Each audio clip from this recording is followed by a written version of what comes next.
السلام علیکم دوستوں، میں ہوں خالد معین اور آپ دیکھ رہے ہیں ادب و فنون نامہ۔ آج ادب و فنون نامے میں ہمارے ایک خاص الخاص مہمان تشریف فرما ہیں۔ ان کا نام طاہر سلطانی صاحب ہے۔ آپ یقیناً ان سے واقف ہوں گے۔ جہاں کہیں حمد کی بات ہوتی ہے، جہاں کہیں نعت کی بات ہوتی ہے، اور جہاں جہاں حمد و نعت کے فروغ کی بات ہوتی ہے، تو طاہر سلطانی صاحب ایک شخص نہیں، ایک پورے ادارے کے طور پر ابھرتے ہیں۔ اللہ تعالیٰ نے ان کو اچھی آواز سے بھی نوازا اور ایک عشق محمدی صلی اللہ علیہ وسلم اور عشق ربانی سے بھی نوازا۔ نہ صرف یہ کہ انہوں نے اپنی زندگی میں ان سب چیزوں کو شامل کیا اور نعت اور حمد کے فروغ میں ذاتی کاوشیں ان کی شامل ہیں بطور شاعر بھی، لیکن ایک ادارے کے طور پر بہت سارا کام کیا ہے۔ جو کتابیں آپ دیکھ رہے ہیں، مصطفیٰ جان رحمت، اس کی 6 جلدیں ہیں، ضخیم جلدیں ہیں، بہت اہم کام ہے۔ قرآن نمبر ہے جو کہ آپ سمجھیے کہ پورے قرآن مجید کا عطر اس میں موجود ہے۔ یہی نہیں، اس کے ساتھ یہاں بھی کتابوں کی ایک اچھا خاصی تعداد ہے جو طاہر سلطانی صاحب کے جو ذاتی کوششیں اور کاوشیں ہیں، اور جو ان کا ایک ادارہ ہے جہان حمد و نعت، یہ سب چیزیں اسی کے زیر اہتمام شائع ہوئی ہیں اور پوری دنیا میں بہت قدر و منزلت کے ساتھ دیکھی جاتی ہیں۔ طاہر سلطانی صاحب سے ہم گفتگو کا آغاز کریں اس سے پہلے ڈاکٹر فرمان فتح پوری ستارہ امتیاز کی چند لائنیں جو انہوں نے طاہر سلطانی صاحب کی نعت گوئی اور حمد گوئی کے حوالے سے لکھی ہیں اور ان کی شخصیت کے حوالے سے لکھی ہیں، میں چاہتا ہوں کہ وہ آپ تک پہنچا دوں۔ ڈاکٹر فرمان فتح پوری ستارہ امتیاز کہتے ہیں، اس وقت میرے پیش نظر طاہر سلطانی صاحب کی صرف نعتیہ شاعری ہے، لیکن ان کے معمولات زندگی اور ترجیحات فکر و فن کے پس منظر پر جب میں غور کرتا ہوں تو ان کی حمدیہ شاعری باوجود ان کی نعتیہ شاعری سے بھی پہلے میرے سامنے آ جاتی ہے، اور مجھے یہ کہنے پر مجبور کرتی ہے کہ طاہر سلطانی صاحب نعت کے ساتھ ساتھ حمد کے بھی نہایت کامیاب و معتبر شاعر ہیں۔ بلکہ یہ کہنا زیادہ مناسب ہوگا کہ حمدیہ شاعری، اس کے فروغ اور اشاعت کے سلسلے میں ان کی کاوشیں معمولی نہیں، غیر معمولی ہیں۔ تو یہ جو ہے ہر سانس پکارے صلی علی، اس سے میں نے ایک رائے پڑھ کر سنائی، اور بہت ساری آراء ہیں اس کے اندر، اور ایک پوری کتاب بھی ہے اس حوالے سے جو یاور میری صاحب نے مرتب کی، اور وہ اس کا عنوان ہے سفیر حمد و نعت طاہر سلطانی سے ملیے۔ یاور میری صاحب نے یہ مرتب کی، اور اس میں بہت اہم جو ہمارے نعت کے اور حمد کے لکھنے والے ہیں، اس پر غور کرنے والے ہیں، اس کے دانشور ہیں، ان سب کی آراء اس میں موجود ہیں جو خراج عقیدت پیش کیا گیا ہے طاہر سلطانی صاحب پر۔ تو زبردست ایک کام ہے، اور بہت ساری چیزیں ہیں، ابھی گفتگو کریں گے۔ طاہر سلطانی صاحب، سب سے پہلے تو ہم خوش آمدید کہیں گے۔ بہت شکریہ، میں بھی ممنون و مشکور ہوں خالد بھائی، آپ نے یاد کیا، بڑی نوازش۔ ہمارا ایک سلسلہ اس سے پہلے، رمضان سے پہلے چل رہا تھا، اور اب رمضان کا آخری اشرا چل رہا ہے، سب رحمتیں اور برکتیں آپ لوگ سمیٹ رہے ہیں۔ اسی سلسلے میں ہم نے چاہا تھا کہ طاہر سلطانی صاحب کو ہم مدعو کریں اپنے اسٹوڈیو میں، اور پھر ان سے گفتگو کریں، اس لیے یہ کام بہت ہے طاہر سلطانی صاحب کا۔ تو میں بلکہ آغاز یہاں سے کرنا چاہوں گا کہ 70 کی دہائی میں بالکل آغاز سے آپ نے طاہر سلطانی صاحب یہ کام شروع کیا، تو ذرا سا ہمیں بتائیے گا کہ کام کیسے آہستہ آہستہ آگے بڑھا اور اس میں کیسے خیر و برکت شامل ہوتی گئی۔ اعوذ باللہ من الشیطان الرجیم، بسم اللہ الرحمن الرحیم۔ خالد بھائی، سب سے پہلے تو میں اللہ رب العزت کا شکر گزار ہوں، حضور صلی اللہ علیہ وسلم کے صدقے میں یہ سارا کام جو بھی کچھ ہوا ہے یہ اس کی توفیق سے، اس کے کرم سے۔ اور میرا کچھ طریقہ کار یہ رہا تھا کہ اٹھ باندھ کمر کیا ڈرتا ہے، پھر دیکھ خدا کیا کرتا ہے، یا پھر علامہ اقبال نے کہا تھا کہ بے خطر کود پڑا آتش نمرود میں عشق، اور عقل ہے محو تماشائے لب بام ابھی. تو یہ دو شعر میرے جو نا ایک آپ کا ایک محور آئیڈیا رہا. ہاں، اس پر میں عمل، تو کوئی پلاننگ نہیں ہوتی تھی، کوئی اس کے بغیر بس کوئی کام ہوتا تھا، وہ اللہ کا نام لے کے شروع کر دیا. تو محدود، بہت محدود وسائل، کسی گورنمنٹ یا نجی کوئی ادارے سے ہمیں کوئی معاونت نہیں ہوتی تھی، لیکن اللہ تعالیٰ پتہ نہیں اپنے فرشتے، کہتے ہیں نا فرشتے غیب سے آتے ہیں. تو 71 میں ہم نے جب یہ کام شروع کیا، پہلے تو ہم نے محفل نعت، اتنی عظیم الشان محفل نعت ہم نے منعقد کیے ہیں کہ آج کے کچھ چند بڑے نعت خواں جو بہت بڑے، جن کی بہت زیادہ، وہ ہم سے یہ اس کا اظہار کرتے تھے کہ ہم اس پروگرام میں ان کریں کسی طریقے سے. یعنی اس پروگرام کا اس کا اسٹیج ہی 2 دن میں بنتا تھا، 12 فٹ ہائٹ کا اسٹیج ہوتا تھا جس پہ ہم محفل نعت. اور کس جگہ یہ لیاقت آباد کراچی. لیاقت آباد تو آپ کو پتہ ہے کہ دل ہے کراچی کا، بڑا اہم. تو الحمدللہ یہ سلسلہ جب شروع ہوئے چلتے رہے، اور یہ سلسلے آگے بڑھتے رہے. پھر ہم نے ایک بچوں کے لیے نعت کی تربیت کے لیے ایک مدرسہ قائم کیا، غوثیہ مدرسہ حمد و نعت. اچھا. یہ 82 میں ہم نے قائم کیا. اس میں پھر ہمارے ماں ایک لیجنڈ جیسے کہ ادیب رائے پوری، علامہ سید ریاض الدین سہروردی، سعید ہاشمی صاحب، اس طرح کی شخصیات کو بلاتے تھے جو اپنا لیکچر دیتے تھے نعت کے حوالے سے، بچوں کو تربیت دیتے تھے، اور یہ سلسلے ہمارے چلتے رہے. تو اب اس کے بعد پھر یکا یک ایسا ہوا کہ مجھے ایک خیال، ایک رات میں یہ محسوس ہوا کہ یار یہ حمد کا میدان بالکل خالی ہے، شعراء حمد نہیں کہہ رہے ہیں، حمد کا کوئی رسالہ بھی نہیں نعت کی طرف رجحان زیادہ ہے. ہاں، نعت کی طرف رجحان زیادہ ہے، حمد پر کام ہو نہیں رہا. تو بس وہ، چونکہ میں بنیادی طور پر آپ کو پتا، میں نعت کا ہی آدمی، بچپن سے نعت پڑھ رہا ہوں، نعتیں لکھی ہیں اور پڑھی. لیکن یہ پھر اللہ تعالیٰ کی طرف سے جب اللہ نے کسی سے کوئی کام لینا ہوتا ہے تو وہ راستے بناتا ہے. تو پھر ہم نے الحمدللہ. کس سن میں آپ کے اندر یہ سوچ پیدا ہوئی؟ یہ 90 کی دہائی تھی. اچھا، 90 کی. اس میں پہلا ایک ہم نے سب سے پہلے ایک حمدیہ انتخاب ہم نے ترتیب دیا جو 10 زبانوں پر مشتمل تھا. 10 زبانوں کا حمدیہ کلام تھا جس کا ہم نے اردو ترجمے کے ساتھ اس کو شائع کیا. اس کا نام تھا خزینہ حمد. ماشاءاللہ. یہ 5-6 سال میں 96 میں یہ منظر عام پر آ گیا. 96 کے بعد پھر ہم نے 98 میں ایک کتابی سلسلہ جہان حمد کا اجرا کیا. جہان حمد بہت معروف ہوا، بہت اس کو پذیرائی ہوئی، اور پوری دنیا میں اس کو سراہا گیا. اور کتنے برس بھی مستقل نکل رہا ہے؟ جی. اب اس کے 23 شمارے الحمدللہ 23 شمارے آ جس میں خالد بھائی ہم نے علامہ اقبال نمبر بھی نکالا ماشاءاللہ، اور بہزاد لکھنوی نمبر بھی ہم نے شائع کیا، ڈاکٹر ابوالخیر کشفی نمبر کیا. اچھا. اور اس طرح ہم نے خلفائے راشدین نمبر تھے، سید الشہداء تھے. مطلب ہم حمد و نعت کے ساتھ ساتھ اس کو بھی ساتھ چلتے رہے. صحیح. تو یہ ہمارے خصوصی نمبر بھی، اس میں پھر حمد نمبر بھی تھے، نعت نمبر بھی تھے.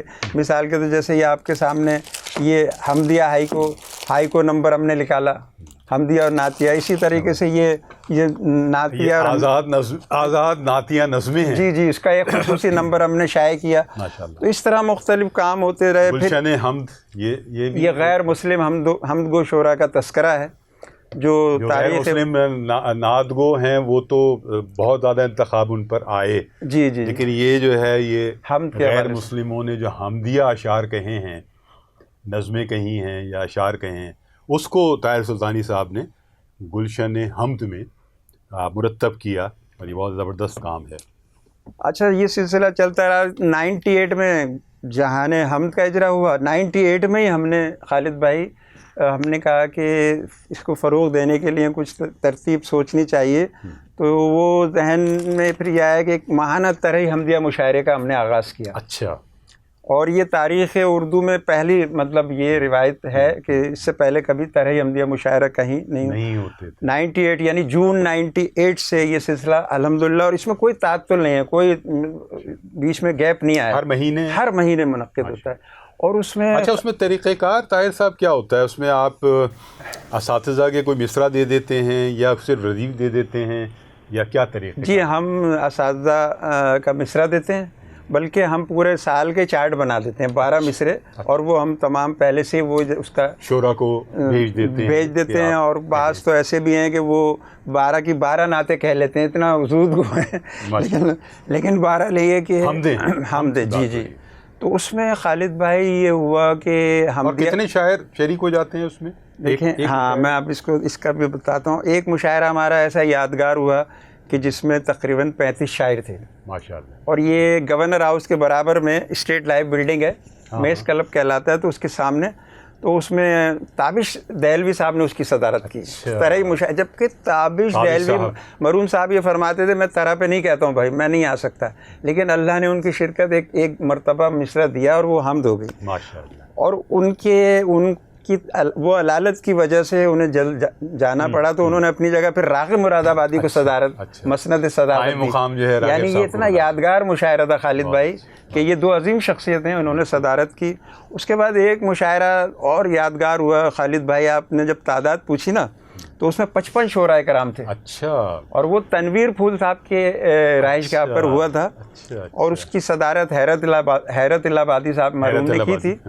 تو اس میں تو اس طرح یہ سلسلے چلتے رہے. پھر ہوا یہ کہ حیرت صاحب کے گھر پر آئندہ ماہ حیرت صاحب کے گھر پر تھا. ٹھیک ہے.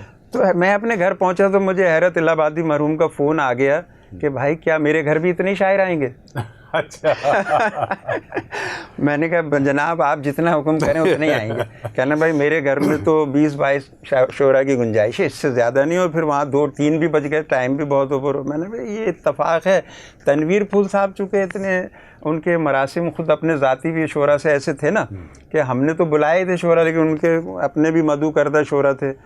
تو بہرحال پھر ہم نے یہ دیکھ کر جو آپ 12 مشاعرے ہمارے 12 مقامات پر ہوتے ہیں، ایک کے میزبان آپ ہیں، ایک کے فلاں. تو اس میں یہ ہوتا ہے کہ جس کی جتنی گنجائش ہوتی ہے اتنے شعراء کو مدعو کر لیا جاتا ہے. اور آپ تو دیکھ رہے ہیں کہ ہم تو رجحان کم ہے، طرح پہ کم لکھ رہے ہیں، ایک تو حمدی کم لکھی جا رہی ہے.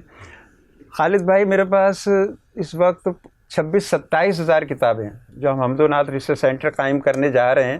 پلاٹ کی بات چیت چل رہی ہے. تو اس میں بہت سے مجموعے ایسے ہیں کہ جن میں حمد ہے ہی نہیں. بالکل. تو مجھے مطلب تھوڑا سا افسوس ہوا کہ بھئی اللہ کے بابرکت نام سے شروع کر آغاز ہو تو اس سے اچھی کیا بات.